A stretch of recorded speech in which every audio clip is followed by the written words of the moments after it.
we're going to head into this champion select and see what the bans are going to be giving us. Just talking about the Twisted Fate, he's off the board.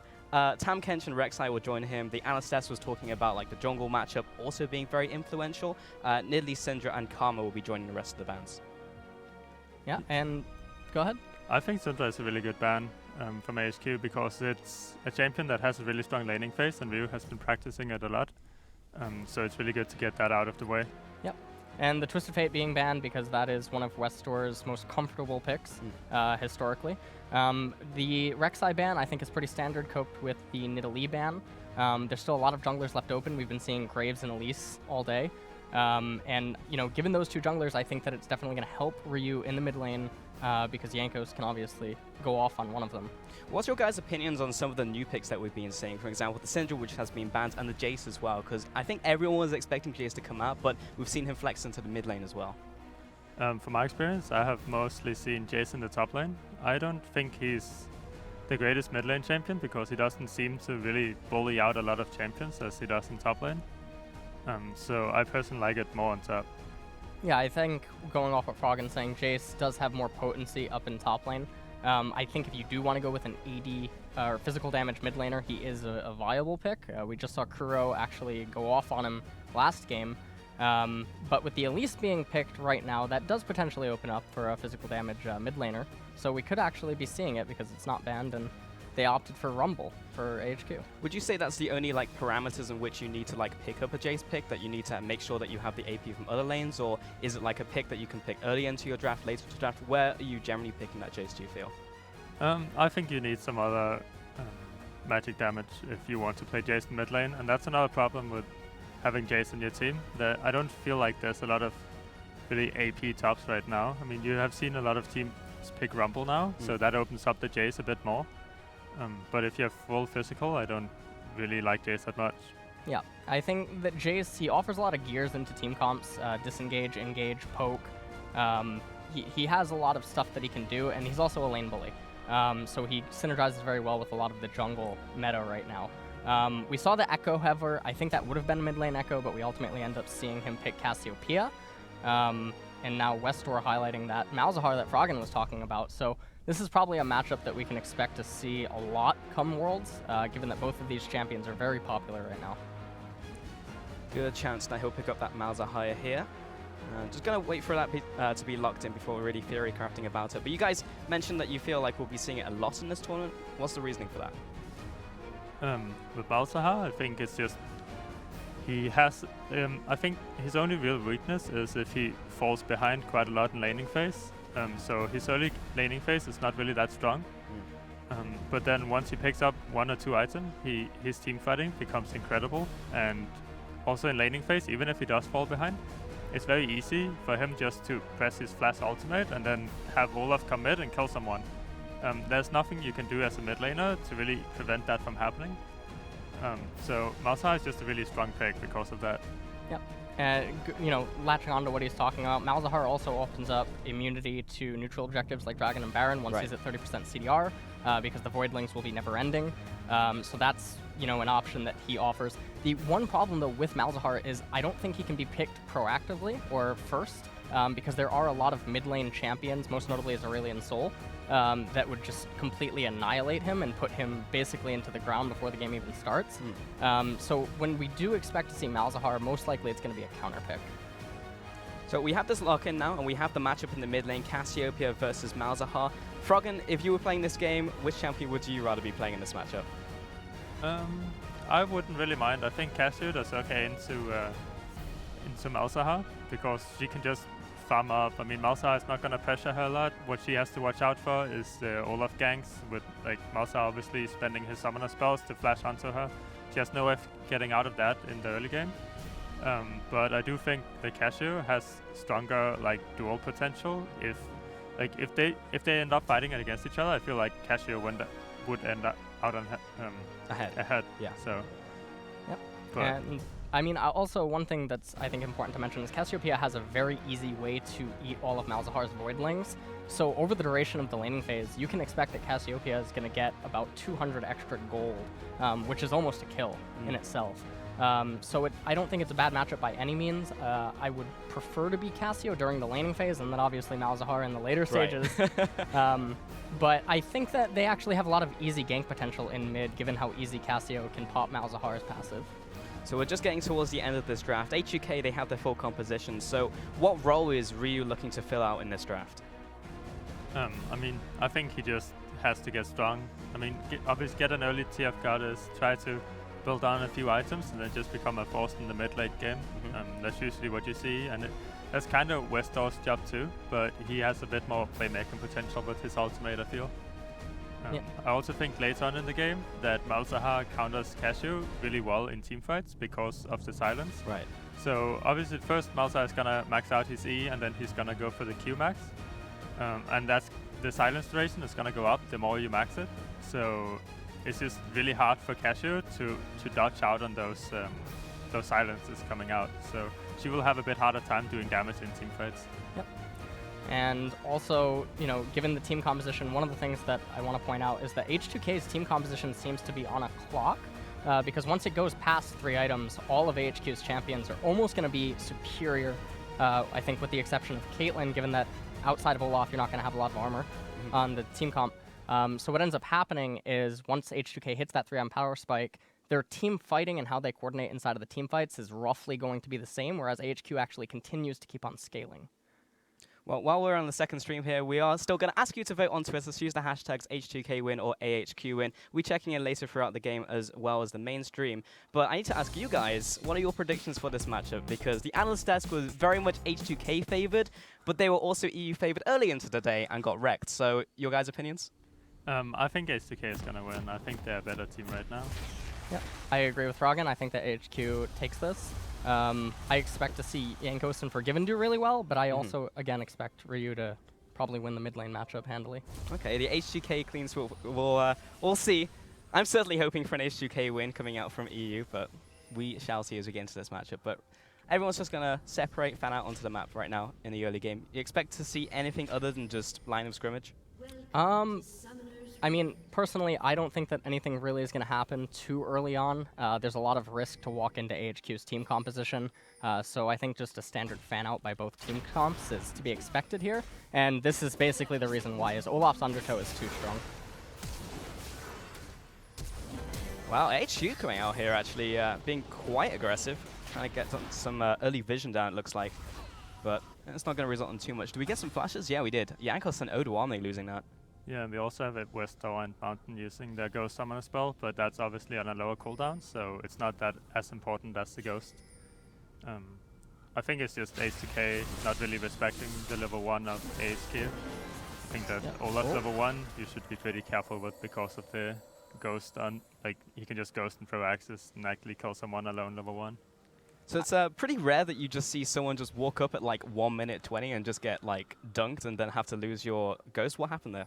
Well, I think RYU activating Ghost was actually a pretty big mistake. He should have known that Malzahar doesn't have Ghost. There's no way for Bard to continue to follow up. At worst, they would go flash for flash on Malzahar, and Cassio still would live with about 90 HP. Okay. So what are the goals in the first like minion wave or 2 minion waves? Is there a lot going on here, or is it more just about trying to just equalize the farm?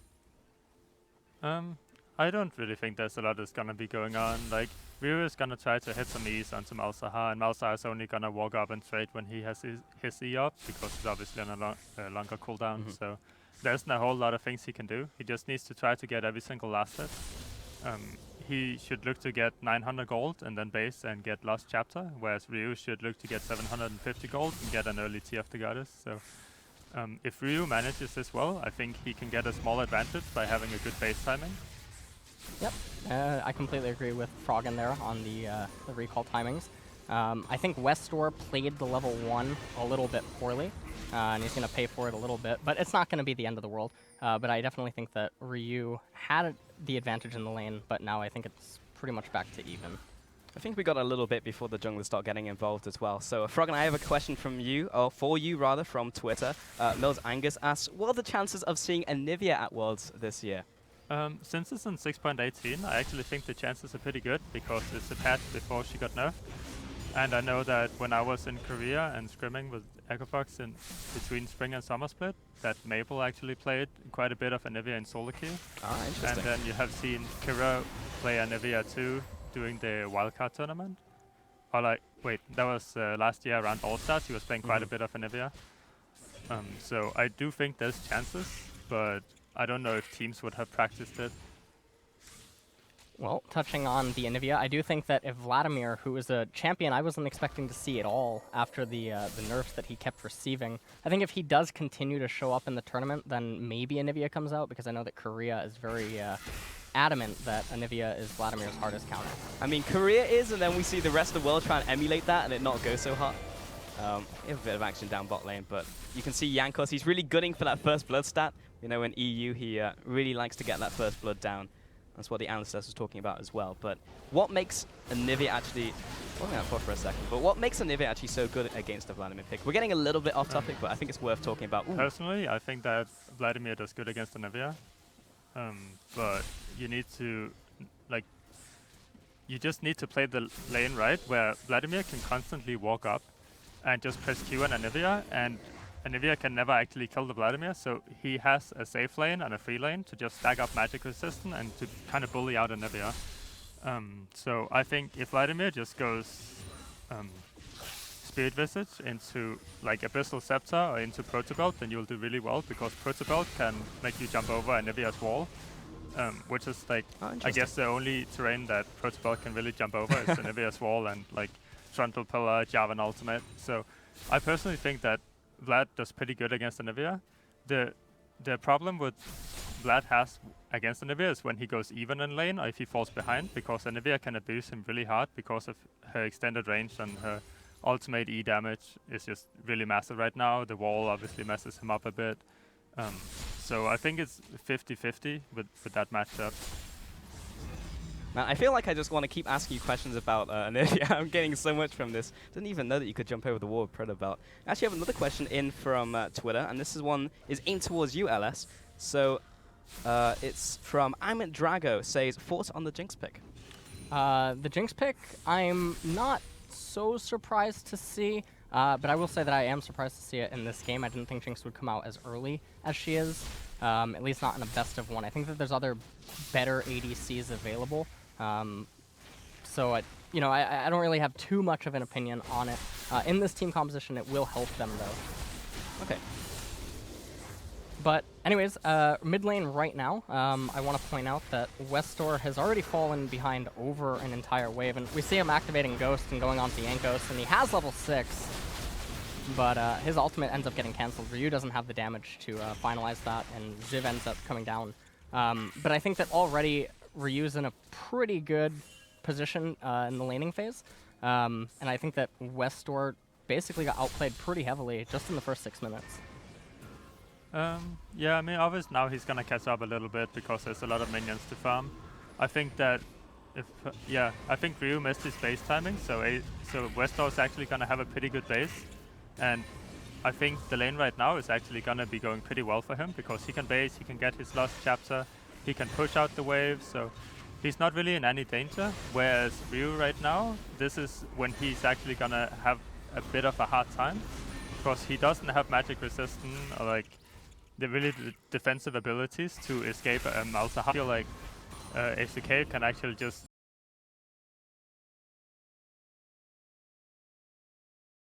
RYU, and since RYU has a lead, he's gonna have a ton more damage than the Malzahar. So the only one AHQ can kill is Elise, and if she's caught out, she still has to repel to survive a little bit, and all that is just buying time for Cassio to really do work with the Twin Fang. So. Yep.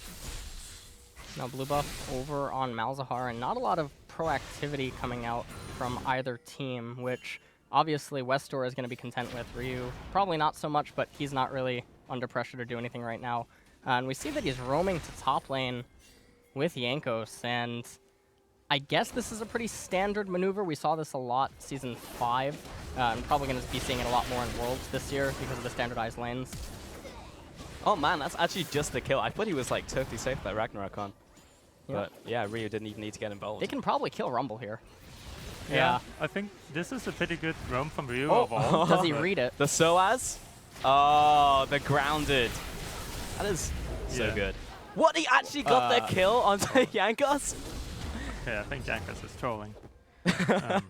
But yeah, I mean, it's a pretty good roam from RYU, but what this opens up for WESTDOOR, he can either roam to bot lane, or he can just try to hit the mid lane tower. Like, RYU was gone for a long time, but I think what happened was WESTDOOR just pushed up and didn't actually try to go for any mid tower. He tries to roam towards bot lane, and absolutely nothing happens. He just goes back to mid, so he didn't really make anything. Q had really good opportunities.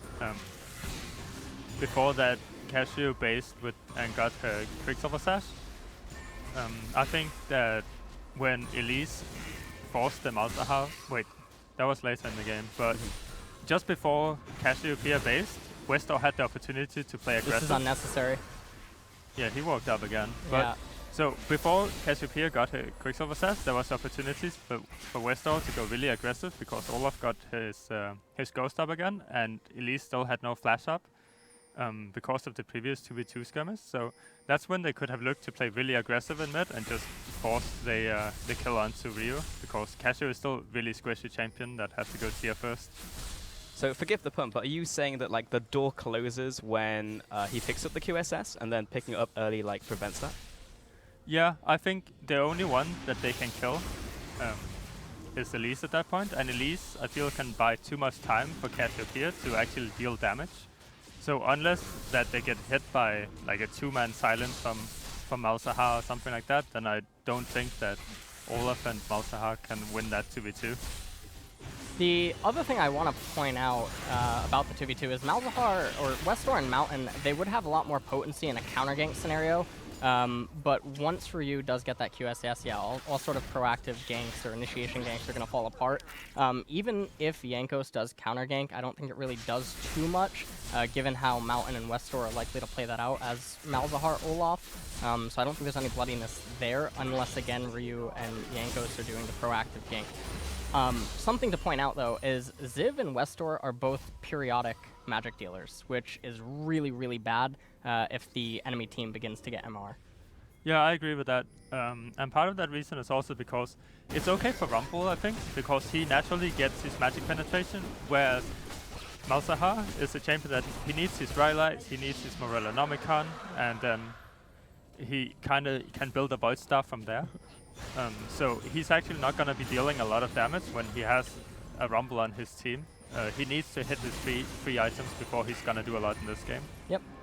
He's basically just going to be completely support utility until he hits that third item, as you're mentioning. And it's going to have to be Void Staff, just because we can assume that Forgiven is going to get magic resistance. RYU already has magic resistance, and Jankos, as you can see as well, already has magic resistance. So it's not the best scenario for WESTDOOR, and I think that until he hits that 3-item cap, he is just limited to a utility mid via his ultimate and his Voidlings.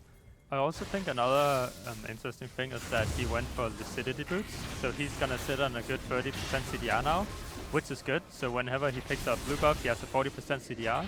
But I think because of that item choice, we are not gonna see an Abyssal Scepter, we're not gonna see an Hourglass, because he's gonna be put to 40% CDR, so he's gonna waste the blue buff if he goes for that build. So this allows him to kind of go for a more aggressive build and go for Rylite into Void Staff, into either Luton's Echo or Depth Cap, so he's going to be dealing a ton of damage, but he needs to scale up first. Yep, for sure. And AHQ, they have 2 dragons, one of which is the Inferno. It's not the best dragon for AHQ, given that Jinx does stack a lot of attack speed. Of course, she gets a lot of AD, but generally Rumble and Malzahar's AP items, at the very beginning, they don't give a lot. You have Leandri's, and then, well, they both give two 100s, but it's not as big as some other AP mid laners. This is going bad real quick for H2K. Just lost Vander. We'll be backing off now. So we saw H2K in just general push up, and we saw RYU also able to take that blue buff and have control over the area. Why did that just go so badly for them? Was it just walking into a choke against Rumble? I think that AHQ had vision of H2K and where H2K was waiting, so they had all the knowledge they wanted about H2K, and he's getting caught out. Unlucky. But yeah, I mean, I think H2K just got caught out. I mean, they went in, they got the blue buff, everything was good, but I think they just stayed too long. They wanted to potentially make a play in mid lane, and then take that tower or something like that. But they just got countered by AHQ. I think that was really well done. Yep. And we see that Cassiopeia probably going to be completing the second item soon. Has components of 2 other items, so there is a little bit of a gimp in RYU's build right now, whereas WESTDOOR is very, very close to RYU's. And that's going to be pretty problematic because that adds a lot of CC to AHQ's team comp. And right now, I mean, the gold score, it's a 3,000 difference for AHQ, but they need to make something happen in the next coming minutes. Otherwise, it doesn't matter if they have a gold lead. And hold that thought as RYU just dies. I don't even know what he's doing there. That doesn't make any sense. Because even if WESTDOOR shows up, he can't actually get a kill onto him. Well, this is the exact same problem as before when I think Jankos died. They are waiting in bushes where the enemy team has wards in, and instead of just waiting and cleaning them out with without a Vander or Jankos, then that is unfortunate. Never seen that. Then they're just waiting around and they're looking to make these solo plays, and I don't think that's the way to go around, because even if WESTDOOR dies, I mean, obviously it's gonna open up the map a little bit and they can maybe get something, but I think it's just too big of a risk to take. And the ultimate coming out from Forgiven, I assume just to keep WESTDOOR's passive off, but that's not really going to do too much because there's no team fight. Honestly, there's no point in it. Anyways, we can just see RYU waiting, but even if WESTDOOR's by himself, I don't feel like he gets a kill there, given that he doesn't have any summoners. I mean, I think potentially he can get a kill, just because if he hits his Q, he can actually run WESTDOOR down, or he can force a flash, so it's okay to do, but it's, I mean, I still think you need the backup of your jungler if you want to do something like that. Or you need to make sure that it's not warded. Like right now, RYU has just bought a lot of different components, and he's still sitting on his Dawn String. When he's this far ahead, he was like 1.5k gold ahead. Just sell the Dawn String and get pink wards, and you can make those plays by yourself. Like, you don't need anyone to set them up. You can do it all by yourself. So that's something he should probably have been looking to do. Besides that, I mean, his items right now, I think that he just based on a weird amount of gold, so he couldn't finish his item, but he had like some extra gold and just built some extra magic resistance. Yep.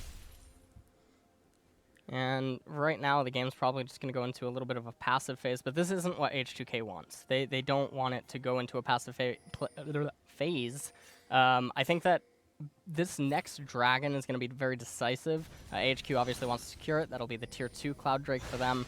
And H2K need to make a fight happen, so that'll probably be the location. Unless they go for some sort of cheesy Baron, but honestly that would be a terrible, terrible call. Looks like right now they're just getting the vision around the area. Another one coming down over the wall as well from AHQ, and just annoying the Baron. So he also just puts a bit of damage onto H2K. But while we have a small lull, another question from Twitter coming in. Thank you very much for sending them in. Again, use the hashtag AskTheCasters, and we'll be answering them here on stream. This one comes in from EO. I'm not even going to try. In mid lane, or any lane actually, how do you manipulate the enemy champion to get closer to your jungler for a gank? Alice, do you want to take the ones first?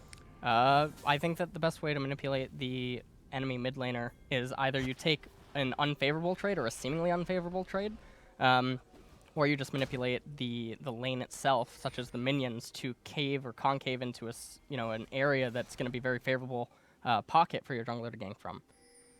Yeah, I think it's a very hard question to answer, because I think it comes down to a lot how your opponent will play. There's the kind of people that it's just impossible to actually make them move somewhere, because they know they're in a safe spot, or they know that nothing is going to happen to them. And then you have the player that's really confident, or that just will walk up and trade with you no matter what. And those are the kind of players that you can just push around in lane and then have your jungler gank for you. And yeah, that's as LS said, like you need to force them to move over somewhere. Like, for example, if you have a stronger champion than the enemy, as RYU in this case, he can hover towards the bottom side of the map, then WESTDOOR will go to the top side of the map.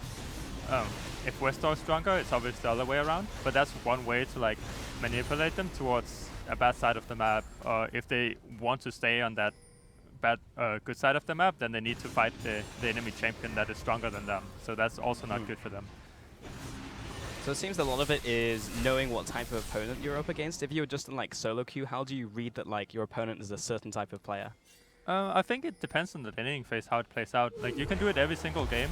You can't be like, oh, this player always like is really good at doing this and doing that, so I'm gonna do this. Right. It also depends on the matchups a lot. I think RYU just made a pretty big mistake, given that he still had flash up. I don't like how he actually played out that that fight. Well, it's not really a fight. We're on the horizon of a fight, but well, not anymore. But like, I think that given that RYU had flash, it was a little bit peculiar that he didn't elect to play that a little bit differently, because he definitely could have asserted a little bit more aggression. Yeah, because he still has it now, but doesn't have that ultimate anymore, which is a big thing as we're approaching Baron. But no one actually died from that. A lot of resources were burnt, so... But remember, AHQ has immunity to Baron because of Malzahar. Malzahar is at that cooldown reduction point where his team just does not take damage from it, which is very, very scary. With the Voidlings, right? Right, because it means you can even two-man Baron. So with Olaf or Jinx, it becomes a real threat that even if 3 other champions are visible on the map, you still have to entertain, okay, they could be two-manning Baron. This has to be something that AHQ are thinking about. From this skirmish, it's actually not too bad from H2K in hindsight, because they still have flash on Forgiven and they still have flash on RYU, whereas on AHQ, their carry splashes are down. So this might be a good opportunity for H2K to actually play a bit aggressive and maybe get a pick on one of them. And Solari Locket also just got completed by Albis, whereas Vander still waiting to complete that item, as you can see, has the components of it. And Malzahar, interestingly enough, I thought he would have gone for the Void Staff against this team composition instead of the Liandry's, but he does elect for the Liandry's. Obviously, that's going to be really good against Gnar, but I would have assumed, given the Solari stack and all the MR stack on H2K, Void would have been a better choice for a third item, and then you can go into Liandry's if you still want it later. I'm actually pretty sure that Void Staff is just straight up a way better item than Haunting Guys. Like, you have absolutely no reason at all to do Haunting Guys, and I think it's a very big mistake to actually purchase. And the reason for that is because that H2K already has a ton of magic resistance, so with that Haunting Guys is 15 magic penetration, you're not going to do anything with it compared to getting a Void Staff. Also, that Void Staff is, what, 550 gold cheaper than finishing Liandry's Torment. So it's just flat out a better item right now. I think it's earlier in the game. If Malzahar has a lead and he's really snowballing his advantage and you have problems getting magic resistant, then going into Haunting Guys and going into Liandry's Torment is really good. But I think in this case, it's not good. Yeah, 30 minutes into the game when people generally have more magic resistance. As you mentioned, at the very least, he'll chunk through a little bit of that health from Odoamne, but it seems like overall, maybe a less optimal choice. We did just see H2K being more aggressive. What you guys were literally just talking about, actually using that summoner spell advantage, using the bit of opportunity they had on AHQ, but only resulted in that 1 or 2 kills. So from here, they weren't able to transition into anything. HQ now setting up a trap. Yep. And, well, this funnel isn't so bad. Yeah, I was holding my breath for a second. It was like, not so bad, until the Rumble just lands a 5-man ult and kills everyone. I think this is kind of what AHQ can just keep doing now, because they have the Malzahar. He is level 16. He does a lot of damage. So they can just keep picking people off, and AHQ is forced to face check all the time, and that's not very good for them. Yep, the clock is definitely on. I think another problem is that H2K does not have enough blue trinkets. I think they should just get a few blue trinkets, because they know they're going to be forced to face check all the time, and to avoid that, they need to get control of an area, and I feel like that blue trinket is the best trinket to get control of an area with. Whereas yellow trinket is more like you can just place them once you already have control of an area. That's going to be Baron. Right back down to the jumpers. Yep. So that's going to be Baron. There's no way to contest this, because just watch the Voidlings. No one's going to take any damage. And Gnar, he doesn't even have any of his rage, so he's not able to go ulti. And hold on. Okay, never mind. It does end up getting secured. RYU is putting out some damage though. HQ are starting to melt. Seems pretty good for H. Oh, no, Ziv has arrived. Oh. Yeah, H2K is splitting their focus a bit. It's still going pretty well, because right now they're just looking to take as many Baron buffs as possible, so HQ can't push their lead as much, but I think that team fight was really interesting that Mountain didn't just sacrifice himself for On to keep getting the endless resets, given that he had Flash. I think AHQ played that poorly. Yeah, also in the start of we the see Flash, a replay. you saw that. And here we go. Yeah, we're gonna see that replay. Look at WESTDOOR right now. He's gonna walk towards H2K's base right now instead of just being with his team. Yep. No silence. Look at that. WESTDOOR is inside the Baron pit with his team. He's only gonna take the Baron AoE damage, and he can constantly silence RYU. And he can silence the Gnar, so they can't put out any abilities, and they would have easily won this fight. Right. Because he positioned like this, it just allowed RYU to actually attack where he shouldn't have been able to attack. Right. The other thing about him being inside of the Baron pit is the newly spawned Voidlings would also act as a buffer for projectiles inside of that condensed pit. So that is, Braum Qs getting thrown away, and potentially even cocoons from Jankos. So WESTDOOR's positioning was the thing that enabled H2K to actually come out even there, I would say. But going even isn't good enough because AHQ's team composition is vastly superior as we begin to enter into the stage of the game. How well do you think RYU's playing these fights? Do you feel he is just being gifted opportunities by like WESTDOOR and AHQ to like get in there and deal his damage at this stage in the game, or is he actually like positioning well, landing good ults? He's capitalizing on the enemy's positioning, and I think that's a really good job he's doing. He's not dying. He's looking to do as much damage as possible. I mean, there's not a whole lot of like things RYU can do other than look to put out most damage as possible. So he should be looking to dodge the Malzahar silence while dashing out as much damage as possible. He should be looking to dodge the Bard ultimate too, which is really tough, while dodging the Rumble ultimate. Like, there's so many abilities that's scary for RYU to tank, but I think he's doing a pretty good job so far at avoiding them and then putting out damage. So I've just put on wave clear duty here. One more from Twitter. CJ Fundara says, where is the best places towards when pushed back? I guess in general, and also as a mid laner. You want to take this? Yeah. I mean, as a mid laner, you don't really have wards. You should swap to blue trinket once you start losing control of Baron pit when you need to face check. So once you have blue trinket, you can't really ward anywhere because you can't buy green wards. And I mean, you can get pink wards and you can look to place them down. And then communicate with your jungler and support, like where they have swept or where they want to go from. Like, do you want to go from mid? Do you want to go from, in this case, H2K, if they're going from their own blue buff, there's like an open area there too. So it depends a lot on the on what the team decides to do, and then you just have to like coordinate with them. I think for the blue trinket, a lot of people blue trinket the Baron, and then if instead of blue trinking the bushes around Baron, was like if there's no one in the bushes, you can kind of assume they're on Baron, or you can walk in with your supports and get vision, or like put wards in those bushes. Right. So I think that's something that they could do instead of just blue trinketing the Baron and be like, oh, they're on Baron or they're not on Baron, because it takes 1 second to clean, and then you still have like in this case, you have no abilities to really face check. You have the cocoon, you have the Braum Q, or like and you have some traps, but AHQ, they have abilities, long range, to catch you out, even if you face check with those abilities. So I think in this case, use your blue trinkets as like a face check, and then get in deep vision while you're using those abilities, and you have the vision from the blue trinkets. Yeah, and to touch off what Froggen just basically said, I think that AHQ should actually swap to a blue trinket, probably on WESTDOOR. Just because it's looking more and more likely that the only chance for AHQ to come back into the game is via a pick like what we're trying to see them set up here. Because again, H2K? WESTDOOR needs to have a blue trinket so that they can just deny any attempt at a pick, because that's going to be H2K's only way back into it. That's basically their Hail Mary. Gotcha.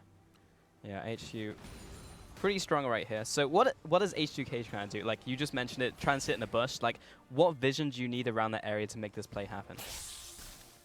You need basically just really good vision denial. Cassiopeia needs to be up front with Vander, in the sense that you might need to chain CC.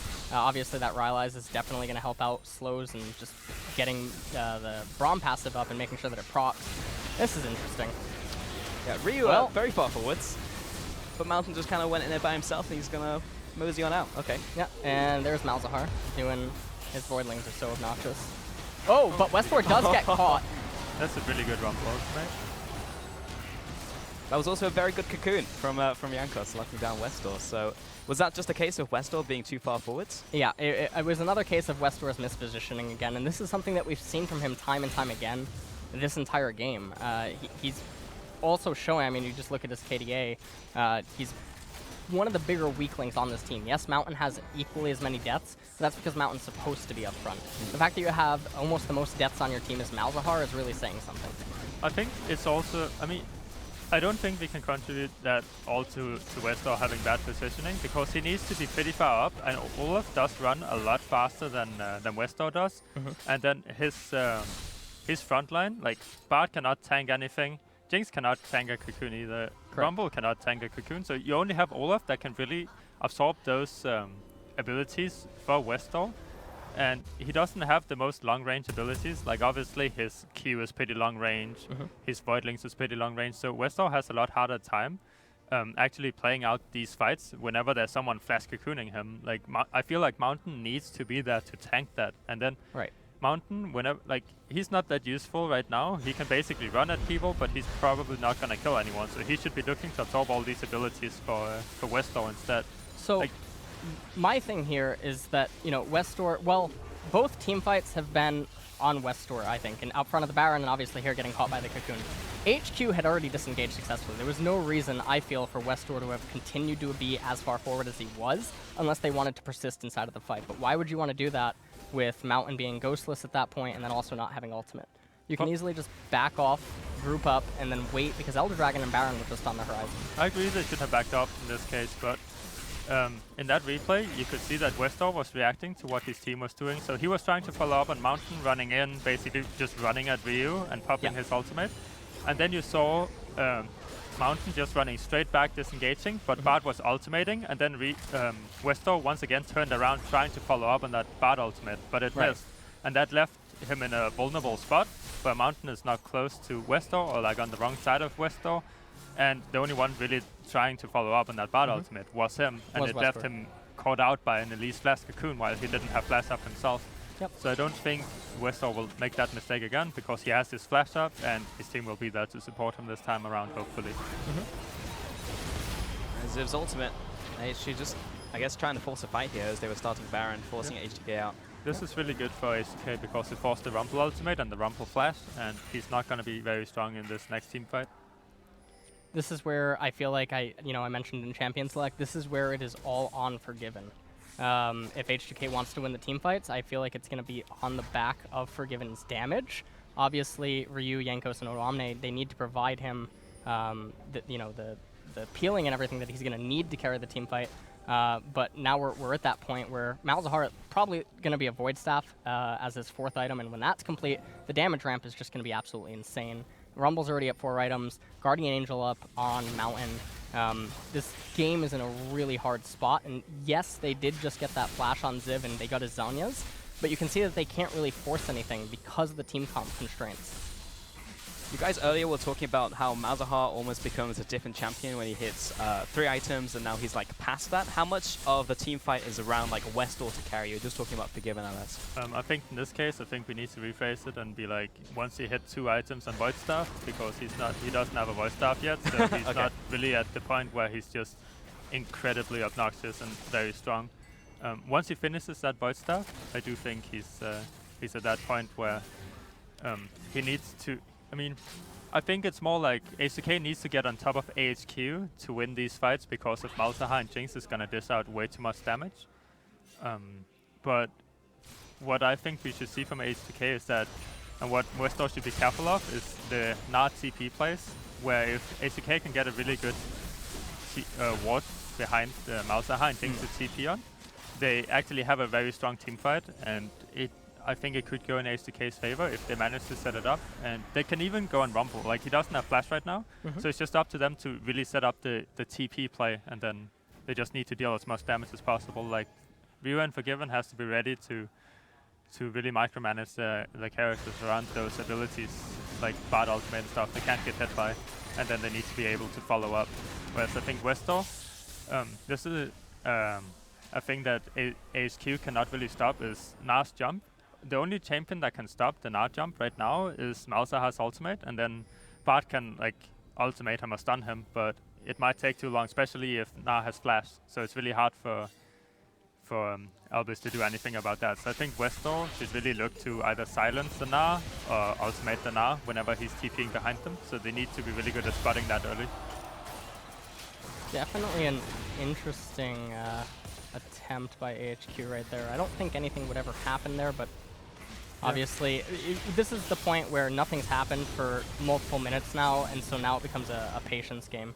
I also think it's small things like right here, obviously nothing happened, but Bard ultimate for Cassiopeia Ghost is actually pretty good. I mean, no one is really forcing anything, so they can just wait till Bard ultimate is up again, and then Cassio doesn't have Ghost, and he might get run down by Olaf or something.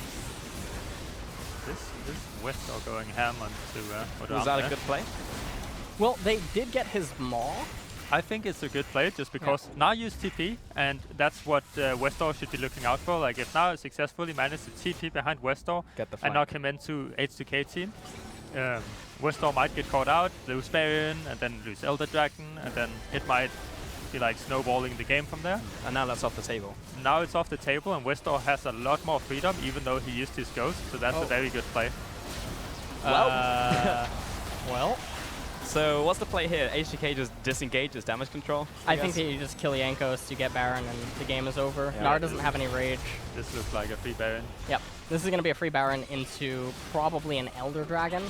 This looked really weird from RYU because I think he tried to go really aggressive onto Jinx and tried to pick up the kill, but he just ran into the enemy team and kind of suicided. Yeah, H2K just kind of going in, and WESTDOOR had his ultimate back up again, and rest in peace EU, boys. That's going to probably be it. They're not taking any damage from that. That's going to be Baron. Yeah, they can go straight to Elder Dragon too if they want to.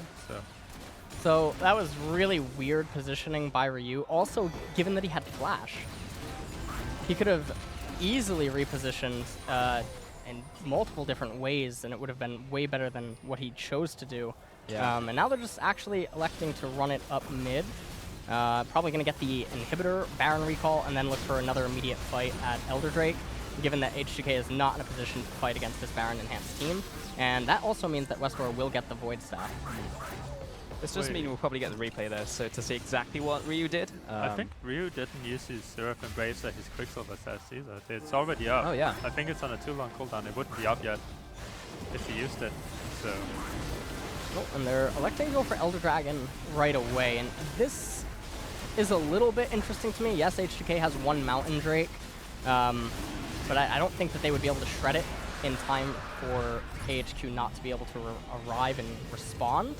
So I think that's a little bit of a weird play, but nonetheless, they're in a huge position right now. Yeah, we're going to... Let's track RYU. This is the RYU cam right here. Yeah, RYU got hit by a lot of slows and tried to flash away and got hit by the Jinx rocket. Yeah. And this is actually, I mean, in some ways, this is a result of the play AHQ made earlier, where they trade Bard ultimate for the Cassiopeia flash, or the Cassiopeia Ghost. Yeah. If she had Ghost, she might actually have been able to get out of the way of the Jinx W, the Rumble E, and she wouldn't be slowed that much, and she would actually be in a fine position to deal a lot of damage. On the other hand, he might also have wanted to press his QSS and just get away, but... I mean, yeah, that's also a thing. One of the things that was weird for me was you had Odoamne coming up from blue, which means that if RYU elects to fall back southeast into the river with his teammates, if AHQ walks forward again, then it gives Odoamne a clear-cut path into the backline of AHQ, given how split up they were. So even the decision to move northwest, I just find really bizarre.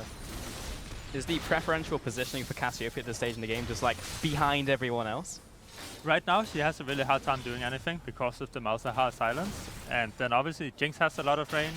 Rumble has a decent amount of range because right now, all AHQ needs to do is just wait for Malzahar and Jinx to kind of carry the game. And that means that RYU needs to get closer to the enemy backline to actually win the fights.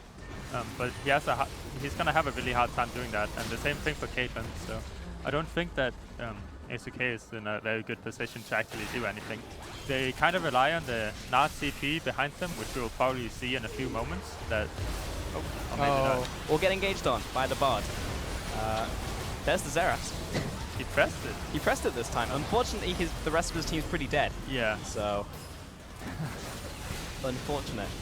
Yeah, that snowballed pretty quick. But I think H2K's only chance would have been if they managed to get Gnar on top of the Jinx and the Malzahar, and then RYU can try to follow up on that, because else it's too hard to actually get close to the enemy. Well, the last stand, boys. Can H2K hold? Well, teleport is coming in. Yeah, it's just going to come in at 4 HP again. Well, I had hope. I had faith. That faith is now gone. Froggen, as an NA resident now, where are you sitting? Where I'm sitting? There's no NA teams playing. I hope Europe will win, of course. Okay. Okay. Well, he did in this game, so... Yeah, exactly. AHQ managed to scale up and get to exactly where they needed to be, and they closed it out. So I think H2K took a team comp that I would have expected them to pick, but the way that they played it out and coordinated it was a little bit weird. And I think that RYU, I think at one point he was riding WESTDOOR quite considerably in CS, and he had way better roams early on, but he didn't really transition any of his advantages back into his team. Yeah, the problem with that was he did a lot of good things. He got the, he pretty much got the solo kill onto WESTDOOR. He got a small CS advantage, and then he ended up sitting in a bush that was warded when he had a huge lead and he didn't need to be there. And it got him killed, and it got WESTDOOR back into the game. So I kind of think that's where it kind of started to fall apart for H2K a little bit, is when RYU stopped making these plays, getting good advantages and then roaming. We were talking a lot about WESTDOOR in the early game, how he was maybe making some fumbles, kind of just got like Elise cocooned out of nowhere. Later into the game, it seemed like he was making better decisions. Did you feel like his late game decision making versus his like early game decision making was just better? I think he played the final Baron fight okay, but I mean, watching the game, I don't know what the damage graph was. Well, we can find